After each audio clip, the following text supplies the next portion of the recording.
주호영 원내대표의 연설이 주목도 받았지만요. 뜬금없이 민주당의 윤영찬 의원과 보좌진이 주고받은 메시지가 지금 주목을 받고 있습니다.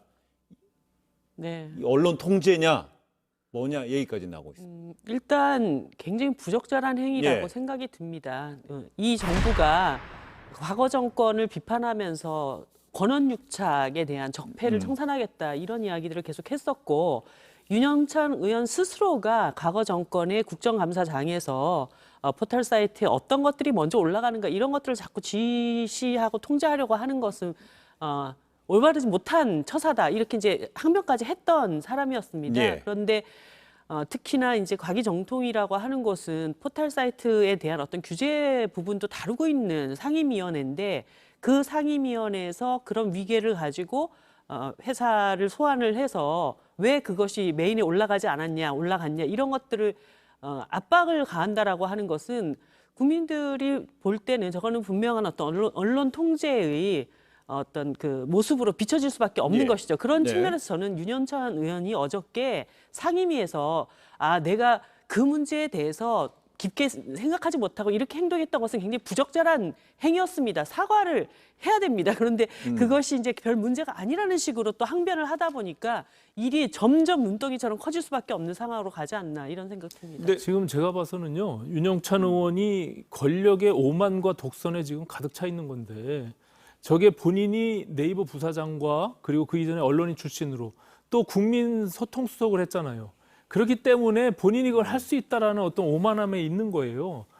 제가 뭐 여기 이정미 의원님도 계시지만 국회에서 그냥 일반 그 민간 기업을 들어오라라고 하는 것에 대한 용어를 잘 하지 않습니다.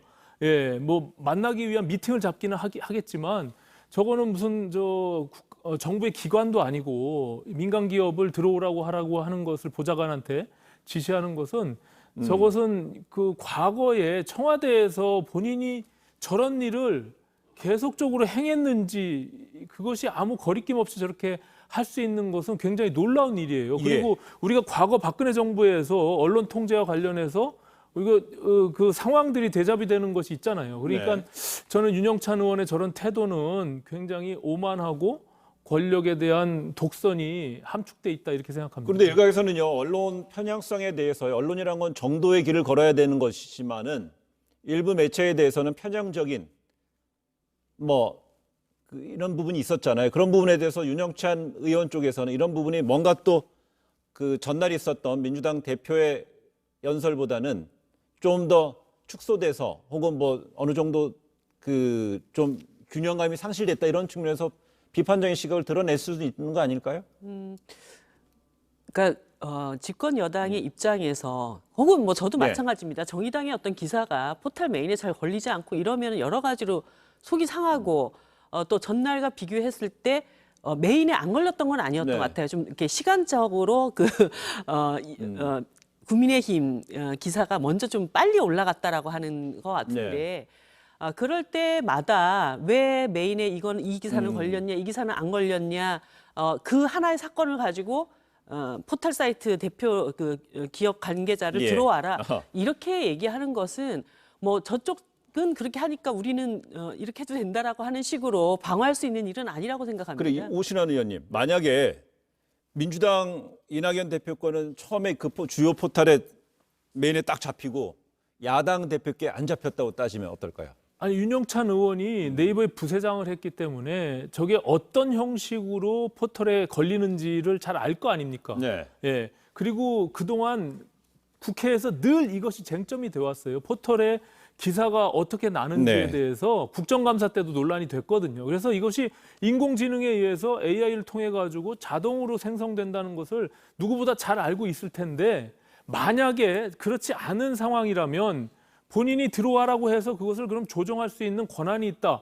네이버에서 아니면 그 카카오에서 그것을 할 수 있다라고 하는 것을 본인이 알고 있다면 그건 더 큰 문제죠. 그렇기 때문에 저것은 굉장히 앞뒤가 안 맞는 행태이고 더군다나 굉장히 권위적인 갑질의 형태예요. 더군다나 민간 기업을 저런 식으로 기사에 대해서 다 모든 것들을 사사건건이 들어와라라고 만약에 한다면 민간 기업이 어떻게 일을 할 수 있습니까? 저건 절대로 있을 수도 없는 일이고 정말로 없어야 되는 일입니다. 예. 일단 더불어민주당의 이낙연 대표는요 오늘 최고위원회에서 유니언 관련된 메시지에 관련된 입장도 내놨습니다. 한번 잠시 들어보시고 이야기 이어가겠습니다. 그 의원님께 알아보니까 우리 당 대표 연설과 야당 대표 연설을 불공정하게 다루었다는 문제의식을 갖고 있었다고 합니다마는 그럼에도 불구하고 오해를 살 수 있다고 생각합니다. 저를 포함해서 모든 의원님들이 국민께 오해를 사거나 걱정을 드리는 언동을 하지 않도록 새삼 조심해야겠습니다.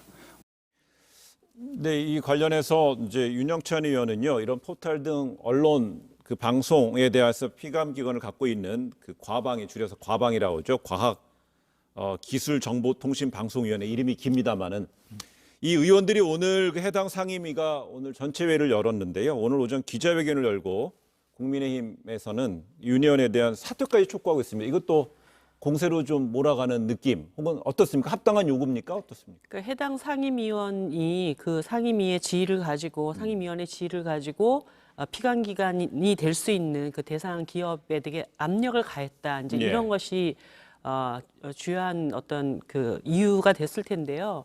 저는 어저께 그 가방위에서 윤영찬 의원이 이 문제가 불거졌을 때 첫 번째 그 태도가 상당히 좀 문제를 더 키운 네. 그런 결과를 낳았다고 생각합니다. 그것이 그렇게 무슨 압박을 가하려고 하는 것으로 비춰졌다면 정말 죄송하다 이렇게 사과를 즉각적으로 했어야 되는데 그게 뭐가 그렇게 큰 문제냐라는 식으로 대응을 하다 보니까 결국은 이제 사보임 얘기까지 갈 수밖에 없었다 네. 그런 생각이 들거든요. 저는 윤영찬 의원의 태도가 정말 심각한 상황입니다. 저것이 국회의원으로서 정상적인 절차를 밟아서 본인이 네. 컴플레인한 것이 아니라 저런 식으로 그냥 뭐 카카오에 연락해서 국회로 들어오라고 해라고 하는 것이 일상적인 국회의 모습이 아니에요. 네. 예, 그러니까 저것은 굉장히 본인이 청와대에서 국민소통 수석으로서 그리고 그 이전에 그런 포털 사이트에 근무했던 이력으로서 자기가 할 수 있다라는 굉장히 오만한 권력을 갖고 있는 것이죠.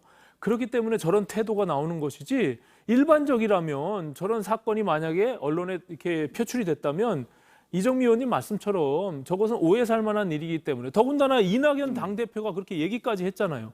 그럼 충분히 사과하고 끝낼 수 있는 일을 이것이 무슨 문제냐? 그럼 앞으로도 저렇게 맨날 하겠다는 것인지 저거는 어떻게 보면은 그 과방위의 어떤 위원으로서 민간 기업을 압박하고 정말 언론을 통제하고 저것은 갑질하는 행위이기 때문에 굉장히 심각한 문제가 있는 것이죠. 지금 오늘 이낙연 대표는요, 지금 윤영찬 의원은요, 그 여당 야당 대표 연설을 불공정하게 다뤘던 문제의식을 갖고 있었다는 이제 전제를 하고 나서 이제 그 발언에 대해서 좀 뭐 유감을 표했지만은 실질적으로 그 두 분 의원님들은요 다 피감 기관을 갖고 있고 피감 기관에 있어서 어떤 정책적인 협의라든지 문제 제기할 때 피감 기관 관계자들 국회로 좀 들어오세요라고 요구를 하잖아요. 그게 관행이잖아요. 저거는 본인의 어떤 생각들 잘못됐다고 판단하는 네. 것을 압박하기 위해서 부르는 것이고요. 압박성으로 예. 해서 이제 불렀다는 당연히 내용이고요. 그렇게 보여지죠. 그렇기 네. 때문에 이낙연 대표도 이렇게 엄중하게 이것을 주의를 줘야 되고 원내대표